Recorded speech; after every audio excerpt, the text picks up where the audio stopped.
Selamat sore, selamat ketemu dalam acara Karedok sesuai dengan doktrin. Hari ini hari Minggu tanggal 22 Oktober 2023. Saya menyampaikannya di rumah di Kemanggisan, Palmerah, tidak seperti biasa di Bintaro. Kita sudah sampai Keluaran 12 ayat 1 sampai ayatnya yang ke-11. Saya bacakan Keluaran 12 1 sampai 11. Ini tentang perayaan Paskah. Berfirmanlah Tuhan kepada Musa dan Harun di tanah Mesir, bulan inilah akan menjadi permulaan segala bulan bagimu, itu akan menjadi bulan pertama bagimu tiap-tiap tahun.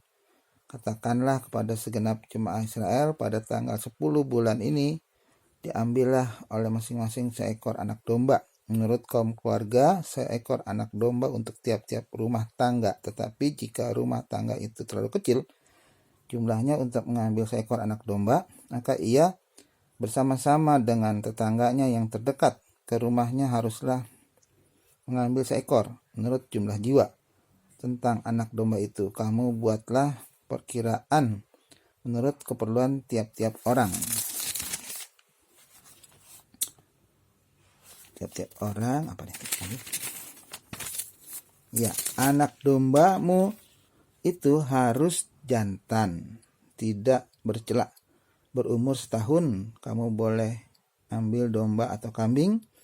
Kamu harus mengurungnya sampai hari yang ke-14 bulan ini. Lalu seluruh jemaah Israel yang berkumpul harus menyembelihnya pada waktu senja. Kemudian dari darahnya haruslah diambil sedikit dan dibubuhkan pada kedua tiang pintu dan pada ambang atas tiap-tiap rumah di mana orang memakannya. Dagingnya harus dimakan mereka pada malam itu juga. Yang dipanggang mereka harus makan dengan roti yang tidak beragi beserta sayur pahit. Janganlah kamu memakannya mentah atau direbus dalam air. Hanya dipanggang di api, lengkap dengan kepalanya dan betisnya dan isi perutnya. Janganlah kamu tinggalkan apa-apa dari daging itu sampai pagi.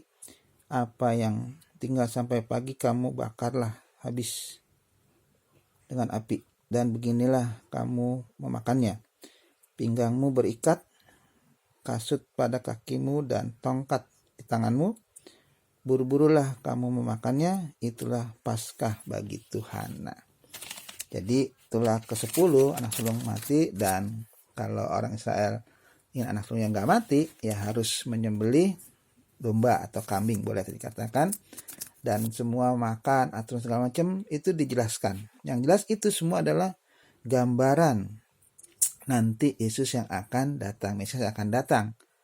Terutama itu yang paling jelas adalah darahnya itu harus dioleskan di ambang pintu kiri kanan dan di tengah. Itu menggambarkan bagaimana Yesus nanti akan disalibkan. Jadi semua ini adalah gambaran bagaimana nanti Mesias akan datang. Jadi perayaan Paskah itu bukan hanya perayaan yang dilakukan setiap tahun, tetapi memang itu dilakukan sebagai mereka mengingat bahwa dengan merayakan Paskah, mereka berarti terus menantikan kedatangan Mesias. Jadi itu yang paling penting sebetulnya dari peristiwa kematian anak sulung di Mesir tersebut. Jadi siapa yang rumahnya ada darah yang dioleskan di ambang pintu, anak sulungnya tidak akan mati, tetap selamat. Jadi siapa yang percaya kepada Tuhan Yesus, nah berarti sama seperti anak sulung, tidak akan mendapat kematian.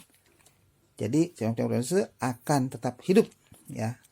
Memang kita akan mati, tetapi kita akan hidup oleh pemberi hidup, yaitu Tuhan Yesus sendiri. Jadi itulah gambaran dari peristiwa kematian anak sulung tulah ke-10 di Mesir. Sebetulnya Tuhan ingin menegaskan semakin hari semakin jelas bagaimana Mesias itu datang dan bagaimana dia akan mati seperti domba yang disembelih tersebut. Jadi dari belajar tulah ke-10 ini harusnya orang semakin yakin bahwa Yesus adalah Mesias, betul-betul yang dijanjikan sebagai penebus dari masalah dosa yang sudah terjadi sejak Adam dan Hawa. Jadi percaya Yesus pasti hidup, pasti selamat. Nah, itu aja pada malam sore hari ini. Sampai ketemu yang datang. Selamat sore.